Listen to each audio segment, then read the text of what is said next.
this wasn't my first TV segment. This was my first national live TV segment, and that's what made it so scary, especially at that time in the morning with such short notice. So, as I was sharing in my stories, it's not the person who is the most qualified. It is the person who's willing to show up for the opportunity and feels worthy of it. So I want you to think about whatever goal it is that you have, whether it's starting a business, creating content, maybe launching a podcast. There is somebody out there that's less qualified than you, but they had the courage to start. And they felt worthy of the opportunity, even if they doubted themselves, right? Even if they still had some doubt. It doesn't mean, oh my gosh, I'm 100% confident. And feeling worthy just means that you know that you deserve it, even if you're scared, even if you still have some fear.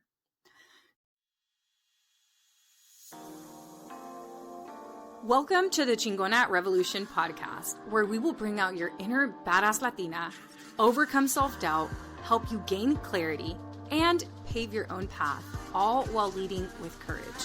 I am your host, Latina coach and speaker, Erica Cruz.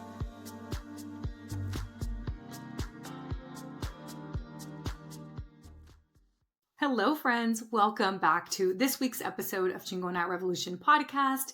This is your host, Erica Cruz, and today I have a fresh story for you about starting before you're ready, about overcoming perfectionism and showing up messy and imperfectly, as well as what it really means to be courageous and the different tools and aspects that are required for us to step into courage. Because remember, courage doesn't mean that we don't fear anything. It means that we feel the fear and we still do it. So let's talk about what has happened over the last 12 hours. It has been actually 24 hours at this point.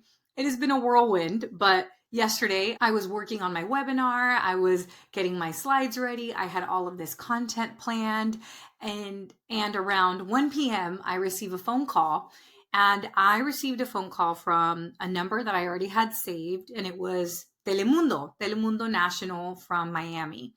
And I've spoken to this person 3 times before, okay? They reached out to me not long ago in August when I was in Mexico. I actually shared this on my Instagram stories, but I was at a workout class getting a workout in, and I saw that I had a message. The class was over in about 5 minutes. I apologize. I actually had a missed call, not a message. And I was like, oh, as soon as I get out of this workout class, I am going to give her a call back. I don't think 5 minutes will make a difference. So I call her back even faster than 5 minutes. And by the time I call her back, she sends me a message and says, hey, Erica, sorry I missed you. We already found somebody for this segment. Thanks anyways. So in other words, she was looking for an expert to come and speak on the news about a specific topic. And I didn't answer right away. And I'm sure she had reached out to a few other people. And in reaching out to a few other people, it worked out for somebody else. And I remember having a moment. I even shared this on my Instagram stories about how when something is meant for you, it's going to work out for you. And if I got back to her as quickly as I could and somebody else already had the opportunity, then that wasn't my opportunity, right? It wasn't like I didn't make an effort. It wasn't like I didn't show up, but I showed up and it still didn't work out. And I got back to her as quickly as I could. And I remember feeling really at peace with the way that I handled that situation. The first time I spoke to her, I didn't handle it that well. And I think the first time I spoke to her, it might have still been 2025, but it was maybe in February or March. And she called me and I was working as well. Every time she calls me, oh no, never mind. I was working out the last time. I'm either working out or I'm working. And she was like, oh my gosh, we'd love to have you. But just so you know, my colleague was also reaching out to somebody else. So she may have already secured somebody else for the segment.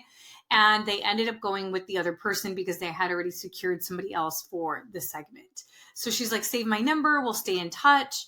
So, I mean, I've been back and forth with this person many times. And then yesterday, we finally connect. And she's like, hey, we are looking for somebody to come and speak on what Latinas can do after they have been laid off. I was like, oh, okay. Yeah. I mean, I have so many clients who have been laid off and they've pivoted either into a different industry or maybe started their own business. Of course, like I'm a coach. I can totally talk about this. So we discussed some talking points and we hang up, and she was like, okay, let me get back to you. And then I saw that my good friend Gigi, who's the author of Cultura en Cash, she's known as Gigi, the first gen mentor on social media. So she actually had sent me a message, but I didn't see it because my phone rang. So I answered the call. And Gigi was like, hey, just so you know, Telemundo National was going to be calling you. I don't think it was a good fit for me. So I gave her your name. And I was like, that's so wild that the third time I speak to her, and thanks to Gigi, right? Because she didn't even think about calling me, the contact that I've already spoken to. Thanks to Gigi, I get this opportunity. And Gigi says in her message, yeah, they're looking for somebody to talk about personal branding and making money online. And I was like, that's my jam. Of course, I've helped myself do this. I've helped my clients do this. This is exactly up my alley. But then I get on the phone with the producer and she's giving me just like very mixed messages and isn't really sure exactly what the talking points or what the questions are going to be. So I write all these different talking points, and long story short, she ends up saying, hey, we're confirmed. I'm sending you the Zoom link. Just so you know, this is 7:45 a.m. Eastern time, which will be 4:45 a.m. for you. Is that okay? I was like, we're not going to say no. We're finally getting an opportunity at live TV. But do you want to know what came up for me the moment that this was secured? First, I wanted to completely throw up. I couldn't stop sweating. My palms were sweating. My underarms were sweating. I had to go take a shower because I couldn't get myself to calm down or even think about talking points. I immediately was like, maybe somebody else is better qualified for this. I don't know if I speak good enough Spanish. What if I don't say the right thing? I'm confused about exactly what they're going to ask me. What if I drop the ball on this? I mean, literally all of the intrusive thoughts. So you might be thinking, oh, of course Erica can do this. And maybe you've even seen the clip already on my Instagram. So maybe you're like, oh my gosh, she killed it. She did so great. But this episode is all about what really happened behind the scenes, not just logistically, right? But what was happening for me internally and what I had to overcome to show up for this opportunity, because this was not a podcast interview that was going to be edited. This was live television speaking Spanish. I speak Spanish to my mom. My mom has a third grade level education in Mexico. If you've listened to the podcast episode with my mom, I think she's one of the most intelligent people I know. I think she's very smart, but she's not educated in the traditional way of education. And while I do speak with her, I don't speak to her about these topics. We don't talk about building a brand. We don't talk about showing up online. I mean, we're talking about when are we going to go visit my brother and the kids? And what do you want for dinner? Or like, do you want me to make this thing? Or where are we going for the holidays, right? We're talking basic things like that. I'm not using big words with her, even when I do sometimes, because I've obviously done a little bit of traveling in Mexico. I've read some books. So even when I've used certain words with her, she's like, what does that mean? So she speaks very basic Spanish, which is the Spanish that I grew up speaking and that I know. And I don't speak Spanish all the time. My podcast is in English. I coach in English. I read most of my books in English, almost all of my books in English. I listen to some Spanish music, but that's not the same as being on live television, being interviewed, and you don't even know what questions they're going to ask. So in this moment, I'm sitting here just accepting the opportunity, setting my alarm, right? That's the first thing I did. Set that alarm for 3:30 in the morning so that I could get up, and went to go take a shower, decided to go walk Paloma. And as I was walking Paloma, I started practicing out loud. And I was still convincing myself that I made the right decision. And I end up phoning a friend. I messaged my friends because I was totally freaking out. So let me tell you what's going on as I'm telling you the story, right? But let me tell you what's really going on. When I went to go take a shower and then I went to go walk Paloma on the trail, being out in nature is something that's very regulating to me, just like going for a walk around the block may be regulating to somebody else, or just like working on a puzzle can be calming for somebody else, or maybe doing breath work. For me, it's walking outdoors, meditating, journaling. Those are the things that work really well to regulate my nervous system. When we are in survival, when we're really anxious, it's hard for us to be creative. And I needed to be creative to think about talking points. So think about all of the work that's going on here, and I haven't even started doing my talking points, right? So I messaged Gigi. I thank her. I spend a little bit of time journaling. As I mentioned, I took a shower and then I went for this walk. When I was journaling, I was literally convincing myself that this was the right opportunity for me. Once I went on a walk, I started to feel so much better. One of the things that I shared on my stories that I think is important for me to share in this episode, I have had many clients who have wanted to manifest opportunities, and maybe they have a goal to get on a specific podcast. And the moment that they land the invitation for the podcast, they just let it sit in their inbox. So the thing is, we all want things, right? I desired to be on national news for a long time. And then when we get the opportunity, fear can set in, and fear is what causes us to play small.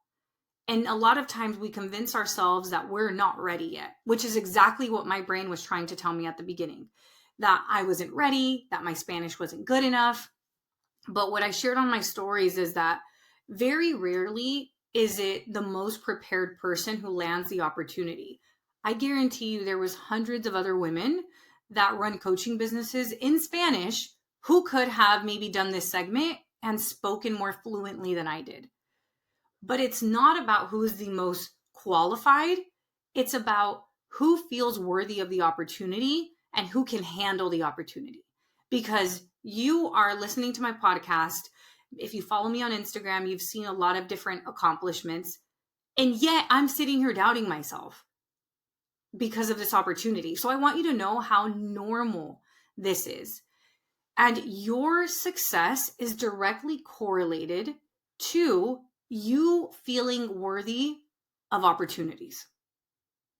And worthiness isn't just, oh my gosh, I'm conceited. No. Worthiness comes from doing the inner work, regulating the nervous system, preparation, experience. This wasn't my first TV segment. This was my first national live TV segment. And that's what made it so scary, especially at that time in the morning with such short notice. So as I was sharing in my stories, it's not the person who is the most qualified. It is the person who's willing to show up for the opportunity and feels worthy of it. So I want you to think about whatever goal it is that you have, whether it's starting a business, creating content, maybe launching a podcast. There is somebody out there that's less qualified than you, but they had the courage to start. And they felt worthy of the opportunity, even if they doubted themselves, right? Even if they still had some doubt. It doesn't mean, oh my gosh, I'm 100% confident. And feeling worthy just means that you know that you deserve it, even if you're scared, even if you still have some fear. If this podcast episode resonates with you, I invite you to join me for my free training, Make 2026 Your Main Character Year, where I am going to cover the 3 steps to build confidence, pivot your career, or negotiate your salary, as well as step into CEO energy. When you join this webinar, you are going to not only learn the framework that I've supported over 300 clients with, but it's also the framework that I have leveraged myself. It's the framework that Evie, who you are hearing on this podcast episode, used to launch her salary negotiation group coaching program. And at the end of the webinar, I am going to be opening doors for my signature group program, Courage Driven Latina. This program just turned 5. So freaking exciting. So it is a proven program with a step-by-step process. And when you join us, you also get immediate access to Evie's salary negotiation workshop. In this workshop, she shows you how it is that you can negotiate your salary, how to verify what the market is paying for your role and your experience level, as well as how to step into your worth regardless of your job situation. So if you want to join us, use the link down below to register. And if you're listening to this while the doors are open, which is happening from November 10th until November 19th, then you can join us by going to couragedrivenlatina.com, or you can schedule a call with me if you would like to talk. If you'd rather talk to Evie about her experience, reach out to her. All right, let's get back to the episode. I come back home and I start peeling a pomegranate because I was hungry. But you want to know what I was really doing? I was procrastinating. Why was I procrastinating? Because I was terrified. So when we procrastinate, if you have a goal and you keep putting it off, very rarely is it because you don't know what to do. It's typically because you're avoiding an uncomfortable feeling. Maybe it's overwhelming. Maybe it is not very specific. It's too general and you don't know exactly what to do. You're afraid, maybe afraid of failure, afraid of judgment, all the different things. And you're avoiding this uncomfortable feeling. And that's why sometimes we just scroll. We say, okay, today I'm going to create content, and we end up scrolling. And that's why. So pretty much the purpose of this podcast episode is for me to story tell this opportunity, but looking at it from a lens of courage and as a coach, and how I'm pretty much coaching myself through this, and I'm pointing it out for you. So I hope you're enjoying this type of podcast episode. And then I ate my pomegranate and I said, okay, Erica, sit down and get this done. So I sat down, I started writing some talking points. I translated them. I had to ensure that I could read them. And then I ended up phoning a friend. I have a friend named Liz who lives in Mexico City. You've maybe seen her on my Instagram stories if you follow me. She is one of my business besties. I'm so grateful for her. She's been living in Mexico for about 3 years now. She's married to somebody from Mexico City. So her Spanish has improved so much over the last few years. We role played. I talked to her, and talking to her and role playing allowed me to see where I was naturally going to go on rants and completely eliminate that. So courage doesn't happen in a silo. Courage happens in community. And speaking to Liz not only gave me the preparation that I was looking for, but I was also able to share some of these doubts with her. And she was able to support me with reframing my mindset and reminded me that me showing up imperfectly is literally part of my brand. It's part of who I am. And even if I stutter a little bit, I'm Mexican American. I've never lived in Mexico. And the fact that I'm doing this with such short notice was such an act of courage. And any other person that could be in my situation could justify saying no. And I could have justified saying no, but I chose to say yes. And that conversation was everything I needed, right? So between Gigi suggesting my name, Liz getting on the call with me regulating my nervous system, me doing a little bit of journaling, and then doing some preparation, all of that combined is what got me ready for this interview. I tried to go to sleep early, but of course you can imagine I was still nervous. I'm still human. It's not like I'm just never going to be nervous with these things, especially live TV when you don't know exactly what they're asking. So I maybe got 5 hours of sleep, if that, which is actually pretty good for getting up at 3:30 in the morning. And I got up, I felt energized, I did my makeup, and I get a phone call from them because they asked me to be there at 4:40 in the morning because I was going to go on at 4:50. And at 4:30, I started getting phone calls from them telling me to log on. I'm so glad I started getting ready before I thought I needed to be ready, because luckily I was camera ready and ready to go. I log on to Zoom and they do an audio check. And y'all, waiting to go live, even if it's Zoom, even if you're virtual, but watching the news go live and then seeing your face on there, it's very intimidating. And they started off by asking me about my journey and that I worked at a traditional company and I ended up becoming an entrepreneur. So I shared, how it was because of my personal brand that I was able to do this. And then they completely switched the direction. I didn't end up sharing any of my talking points. I had all of these statistics ready to go. I couldn't share any of them. They didn't even ask me about layoffs. They started asking, they very much pivoted. And it wasn't like they asked me something completely out of left field, but I was going to give them 3 tips and I gave 1 tip and then they cut me off and asked me a different question. And I was like, oh, okay, like maybe my tips weren't going in the direction that they thought. And it was such an act of courage to show up imperfectly and then to still share this on my social media. But when I got off of that interview, I did not feel like I was on top of the world. The fact that I was cut off, the fact that they asked different questions than I anticipated, I just feel like I kind of missed the mark. And that was me being really hard on myself. And even though, yes, this was a win, I didn't completely fumble. I didn't say a bad word. My Spanish was actually pretty good.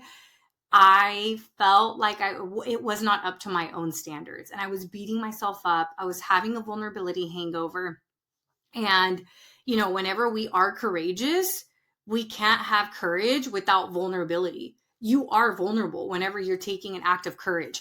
Posting the piece of content on social media, that is a vulnerable thing to do. You're putting yourself out there to be criticized.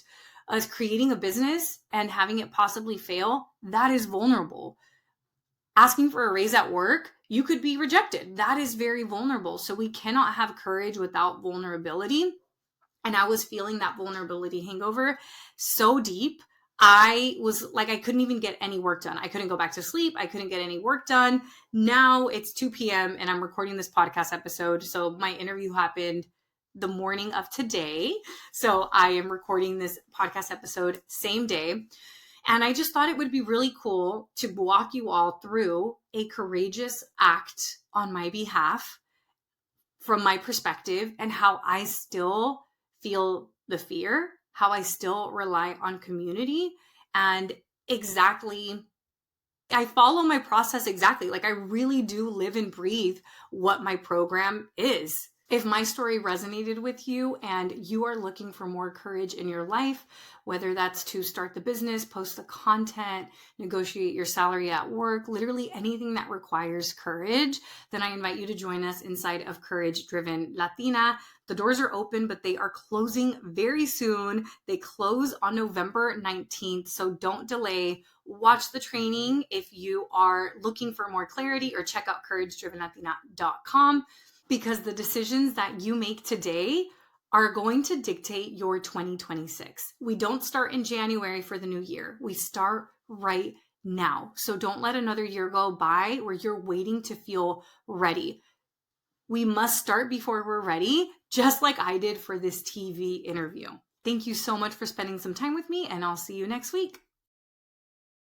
Thank you so much for joining me this week. Make sure to visit theericacruz.com. That's Erica with a K, where you can subscribe to the show so you'll never miss an episode.